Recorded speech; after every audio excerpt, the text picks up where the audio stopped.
नाज़रीन, आज की वीडियो में दिल चाह रहा है कि मैं आपको बताऊं कि मेरी सास के अंदर कौन सी 4 बहुत अहम खूबियां थी जो मेरे ख्याल में तमाम सासों के अंदर होनी चाहिए। तो पहली क्या खूबी थी उनकी? उन्होंने कभी भी मुझे सोते से नहीं उठाया। दूसरी खूबी क्या थी मेरी सास की?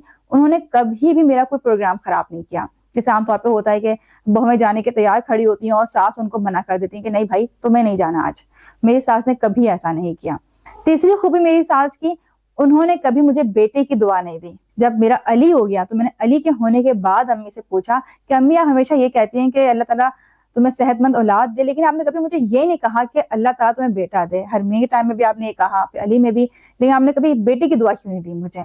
तो अम्मी मुस्कुरा दी। अम्मी कह लेंगी, इस बात से क्या फर्क पड़ता है कि बेटा है या बेटी, अहम बात यह है कि वो तंदुरुस्त हो। चौथी खूबी मेरी सास के अंदर क्या थी, जो मैं देखती हूँ वाकई में बहुत कम सासों में होती है, वो बीमारी में बहुत ख्याल रखती थी मेरा।